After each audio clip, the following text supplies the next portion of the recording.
September 1st, here in Canada, 2022. I would ask, if you get this video, please save it and share it, because they're not going to like this one. What is the World Economic Forum? Well, they are a group of global elitists, as they refer to themselves. They're the ultra-rich. Some quick and recognizable names are Bill Gates, George Soros, the Rothschilds, excuse me, the Rockefellers, the Vanderbilts, etc. That's just some recognizable American names. Many politicians worldwide, but more on that a little later. Created and led by Klaus Schwab, a German industrialist whose father was a Nazi, was a commandant, in fact, of one of those famous Second World War camps. And I don't refer to a POW camp. I'll leave it at that. In operation since the 1970s, the World Economic Forum has members in politics worldwide, as well as controlling the United Nations, the World Health Organization, and the International Monetary Fund, the IMF. As an example, here in Canada, our Prime Minister, Justin Trudeau, is a graduate of Klaus Schwab's Young Global Leaders Program.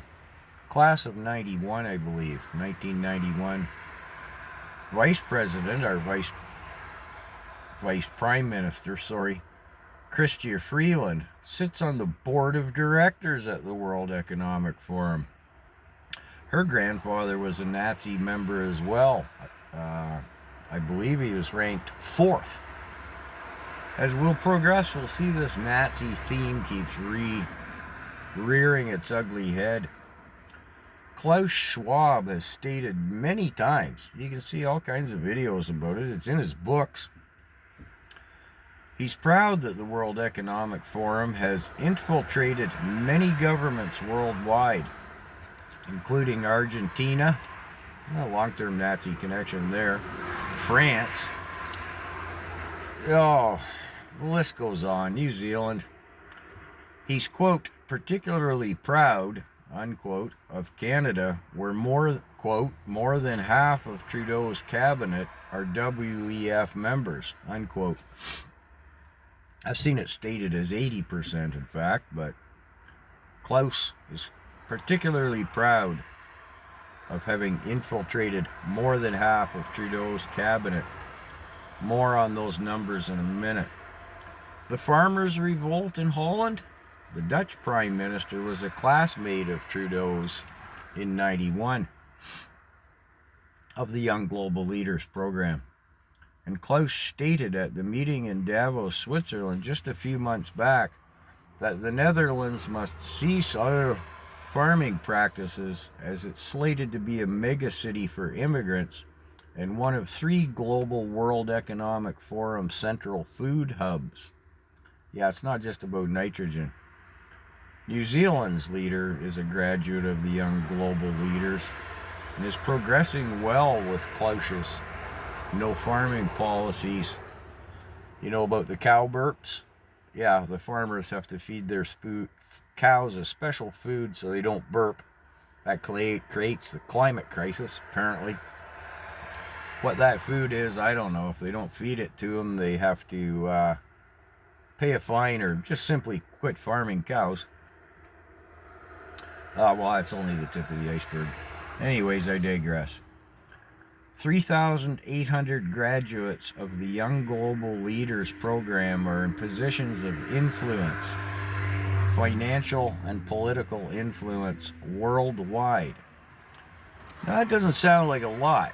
There's approaching 9 billion people on the face of the earth. So how far does 3,800 go? Well, let's do some rough math. Here in Canada, for example,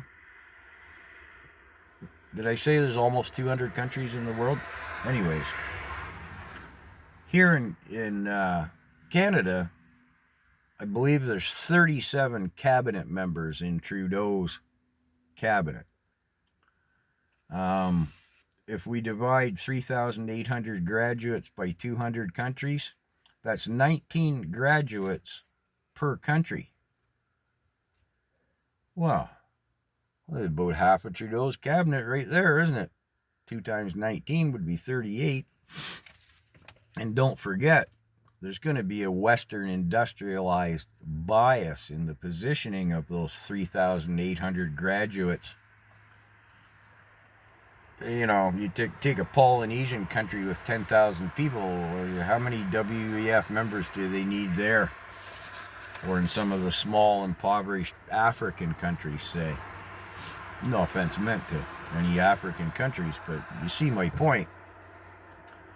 Now, what is the WEF's agenda?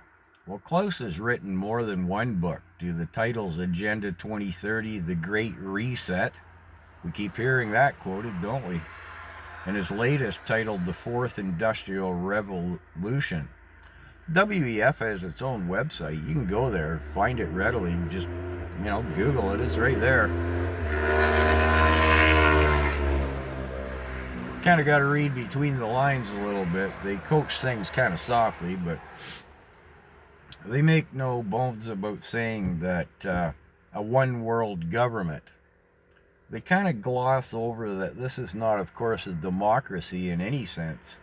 It's them as a worldwide dictatorship. These unelected, self-appointed, self-pronounced elitists. They want a one-world digital programmable currency. A one-world currency. Digital programmable. Programmable being the key word. That means they control it. With a touch of a button, they can say, no, you can't have your money. You can't. No mealy bugs for you. You only get cockroach soup. Your social credit score isn't up to snuff. Comes with fake facial recognition and a microchip and the whole 9 yards. They blatantly and often have and do, you can see many videos of it, and it's in the books, refer to us common folk as useless eaters, and have for years openly stated that they only figure they need 500 million of us slaves, not the approaching 9 billion people that are currently on the face of the earth.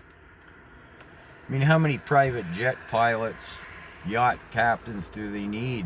And how many slaves toiling in the fields and trenches for them?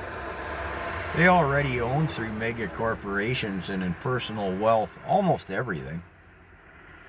The transference of wealth from the common man to their coffers over the last 2.5 years. 2.5 years. What's transpired in the last 2.5 years?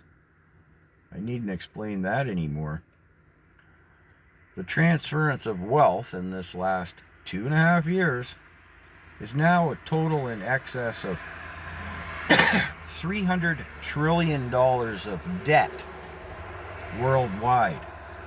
Who owes that debt? We do. The common folk. The useless eaters. If you divide 300 trillion by 200 countries, well, ironically, that just jibes up to about what the Canadian government claims our deficit is. There's that math kind of jiving up again, doesn't it? Oh, you say, well, I own my house. It's paid for outright, or my farm, or my business.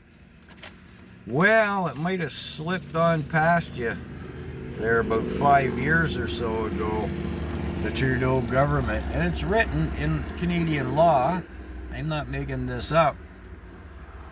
If the nation, the country, decides they need your money to help the country to support it, they have the right to well, I won't say confiscate. They have the right to that money. Does that mean your physical property as well? Well, Daddy Klaus at the UN has stated openly for years, you will own nothing and be happy. They own everything, and if you want it, they'll rent it to you with their digital programmable currency. assuming your social credit score is up to snuff. That's what the WEF is all about. That's where they are. People think it's a tinfoil hat conspiracy theory. Excuse me. Masonry dust today. Yeah, some people think it's a conspiracy theory. Well, certainly not. It's right out there. Please save and share this video, and share it frequently, because I'm sure they're going to hammer away on this one. Could be the end of my channel, but hey, it's got to be said. And so if there's 3,800 graduates, are there 10, 20,000 of these elitists on the face of the earth? And almost 9 billion of us? Well, there's some math to think about, isn't it?